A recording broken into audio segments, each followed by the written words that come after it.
video? Was it just strictly based on them working with the reviews, or? Yeah, it was a sound that was sort of like what's kind of spearheaded it, and then once we started working with them, we developed our own kind of chemistry and rapport, and it became bigger than that record. That record wasn't really a factor after a few weeks of working with them. You know, it's just more like the ideas that they were contributing, and then in the directions that they were pushing us, you know, were very, very like left field for where we were at that period of time, what we thought. So it was super exciting to work. Yeah. And what about the writing process for versions? Like, was that? I know it was different than any other writing process you guys have really done. Yeah. You guys were in Sweden. It was like freezing cold. So there was only 3 of us for a while. Yeah. We didn't actually write all the music there. We wrote it like between California and Florida. But yeah, I mean, usually we've always been in like one place, situated for a period of time, and worked, have X amount of songs, whereas like this, you know, we lived in California for a while, wrote some songs, took us a while, recorded it, moved back to Florida, moved back to record it. It was just a very scattered process, I think. Not super focused. The video off of version of Let It Think, what is the visual concept behind the video? The visual concept? I actually wrote the treatment for it, but when I explain it to people, it's kind of weird. It's like, they're like, oh, that's not. I don't know, man. It's just, it went along with the idea in my head of what the lyrics were. I don't know. Because I've done it, I've explained it to people before, and I find that like, when I write stuff, it makes sense to me. It doesn't sound stupid to me, but when I explain it to other people, it kind of dumps it down to like the way that I explain it. That no, I'd just rather it be. All right. Secret. Like, try to describe the difference, like, because you guys were on Trusco when Opposite came out, and before then you were on Undecided, or no? No, we were on Atlantic. Yeah. And then explain to me like how that progression went from like Trusco to then signing to Atlantic, and then breaking down from Atlantic to go back on the fair. Like, explain to me, or explain how, you know, that came about. What you like better about each label. Trusco was cool because we didn't know any better. You know, we were a bunch of young kids, and you know. Same thing with Good Life too. It's like it was just an opportunity to put out a record, and we were excited, but meanwhile we were definitely getting sort of fluffed on the deal. Yeah, but we were young. Yeah. We didn't know. We were just pumped that kids were coming on our show. We were on tour. You know what I mean? Pretty much a bunch of 18, 19-year-old kids in a van on the road by ourselves. You know, we can do whatever we want to, so we didn't care. You know. And then the transition to Atlantic was cool. You know, we were excited. Like, I mean, for bands like us, like where we came from, and like you know, it's not very. It wasn't likely. I remember having conversations with people, you know,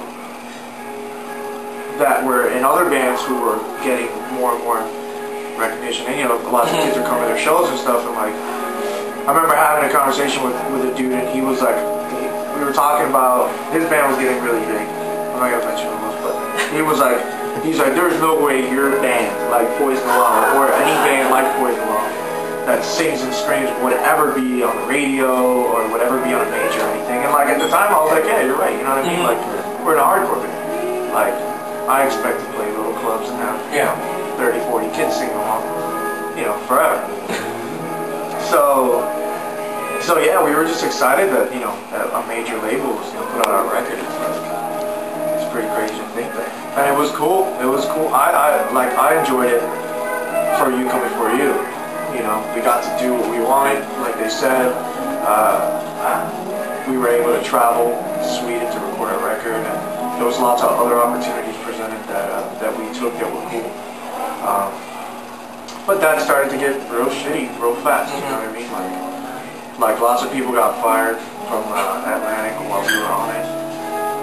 So there was just a bunch of new people who were like, who's this band? And, you know, but that record sold over 100,000 records and was a shame to them.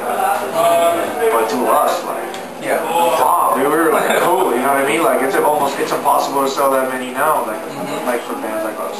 We were able to double what Terra from the Red did, and that was like the objective. It wasn't to go from like selling like 50,000 records to like 250. It was rather than do 100 with You Come Before You, and it was supposed to kind of move that way, but like after You Come Before You, they were expecting a bigger jump because financially they wanted to see a return because they're a major label, and that's the deal. But we had told, music. yeah, but we had told them from the beginning, we were like, this record is not going to do that, and we're also not going to do tons of things, you know, that go against what we've been working for this whole time to sell that many records. We were like, if it doubles, then we're cool.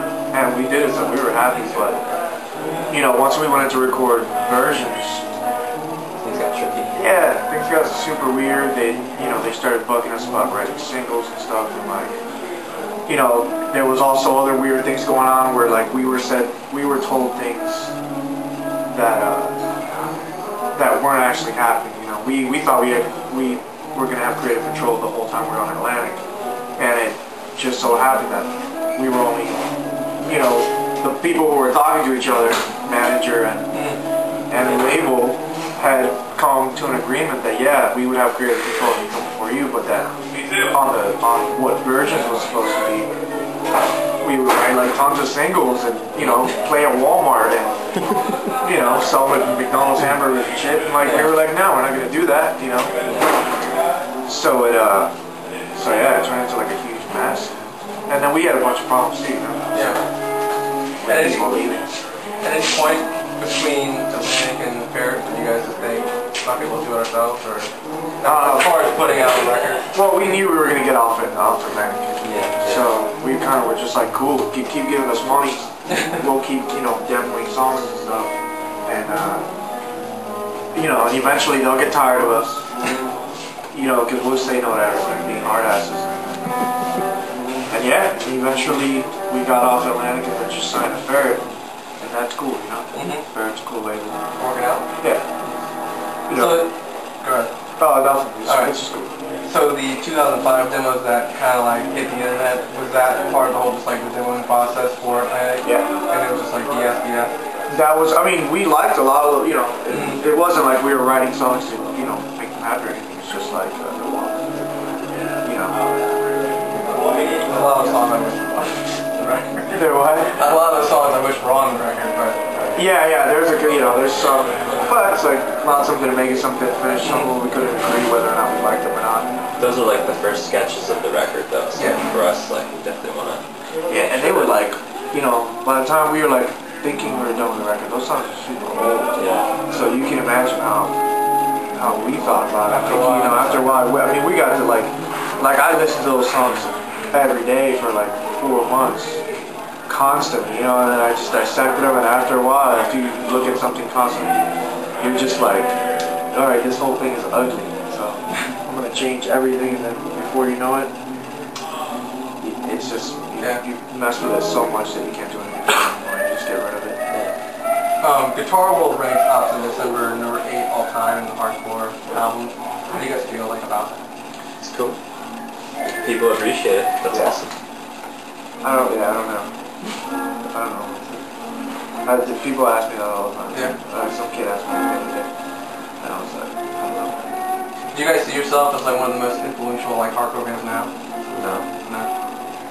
We do what we do, and There's tons of kids. Yeah. I mean, when you think of it now, like we're like the old band, dude. There's like some of these kids don't even know. Like some of these kids come to shows, come see the others.